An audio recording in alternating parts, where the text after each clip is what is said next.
a child of these valleys, a child of the heavens. Well, not anymore. I'm growing old now. I just turned 30, so I'm officially not but I'm here partly because of the road, the heavens, and many of you actually set me on a path of learning, as I call it, to fight for life. So I'm the oldest member of the RYSE, the Radical Youth Space of Education, and we do youth activist education, helping young people learn how to change the world. The others send their love, but between funerals, protests, Halloween parties, they've sent me as their old man rep tonight.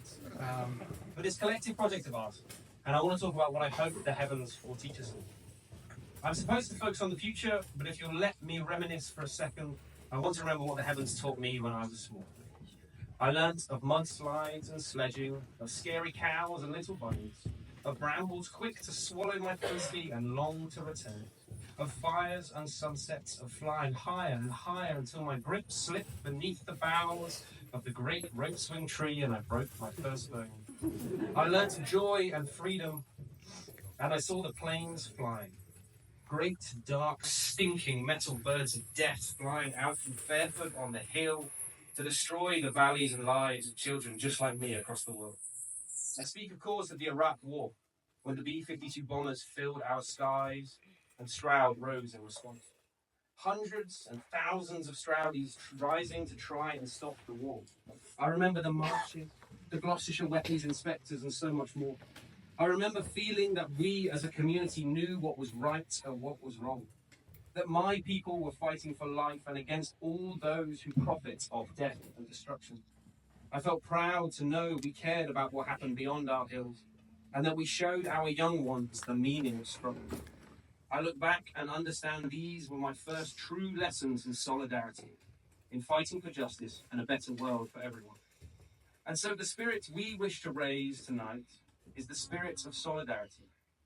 And in honour of those land justice fighters who came before us, the Western Risers, Rebecca's rioters, the diggers, and thousands more who resisted enclosure of land up and down these islands, in their honour we raise the spirit of solidarity. That teaches us that we are not alone, that all those divisions they seek to sow amongst us will not hold. For our love for one another and for our land is too strong for their hate and fear. That as the red band played for us earlier, the people united shall never be defeated. Yeah.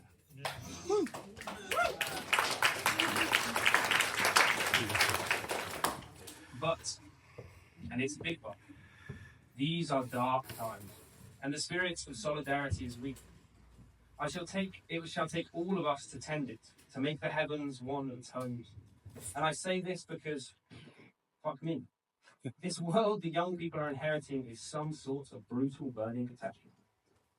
You know, we did a survey earlier this year of young folks in Stroud, and only 13%, 1-3, feel hopeful about the future of the world.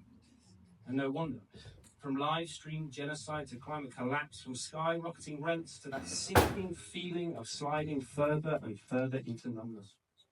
Never has a generation received such a toxic inheritance. And it is into this that the heavens dares to step and light a spark. We are all here today because of this spark of light within the darkness, this spark of collective yearning for a more beautiful world. But as we gather around this spark, I name the darkness, because as this time of year teaches us, we must learn to live with that darkness. Picture this for me. Up at the top of the field, just below the big tree that right now holds the net, where the fire pit is. Can you see it? Can you smell it? Imagine the night has come in and we're only now just lighting our fire, with only the few sticks that we gathered on the way. But the spark takes and a small fire is born. Now, if we crowd too tight, if we face only inward, if we bask in our success, the fire will soon dwindle and perish. It is only when some of us turn and head into that sweet darkness to find new offerings of wood, the fire is sustained and will grow, that the fire shall last us through the night. This is our image of the heavens as we go forward, a spark that kindles a fire, fed by those not afraid to walk into the darkness and return bringing ideas and inspiration, stories and learnings. For this is the tending that the spirit of solidarity requires of all of us. As in the name of love we break down the barriers between us, all of them, for there are many. As the RYSE, we want to name two and seal them in our collective imagination. So in these dark times, we as the RYSE will bring the youth, those clinging onto hope, to the heavens. We hope you will greet them and see their gifts. Let them bring their challenges and let us make space by the fire for them. Let us build spaces for them to call their own. They will not be what you want them to be.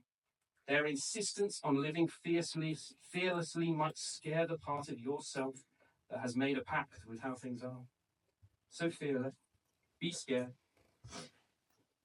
and then give up on the world as is and start building a better one.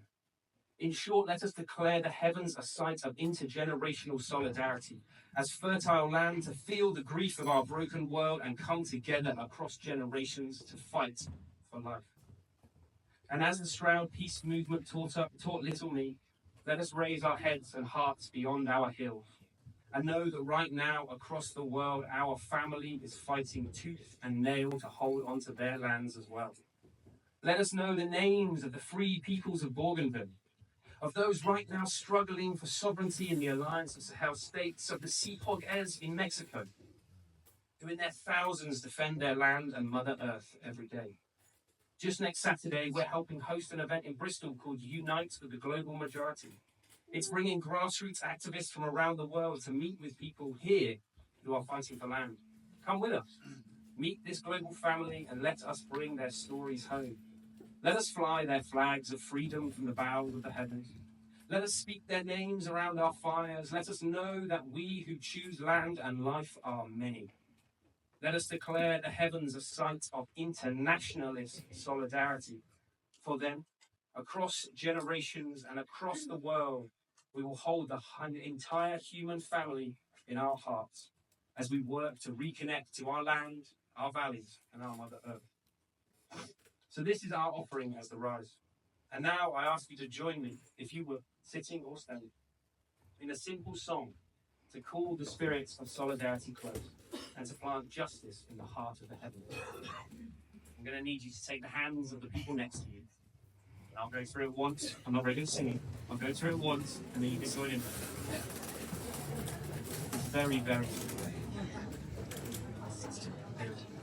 Hey ho, take me by the hand. Strong in solidarity we stand. Justice in the heavens, justice in the heavens. Hey ho, take me by the hand. Strong in solidarity we stand. Justice in the heavens, justice in the heavens. Hey ho, take me by the hand. Strong in solidarity we stand. Justice in the heavens, justice in the heavens. Hey ho, take me by the hand. Strong in solidarity we stand. Justice in the heavens, justice in the heavens. Hey ho, take me by the hand. Strong in solidarity we stand. Justice in the heavens, justice in the heavens. Hey ho, take me by the hand. Strong in solidarity we stand. Justice in the heavens, justice in the heavens. And I'm done. Thanks, God.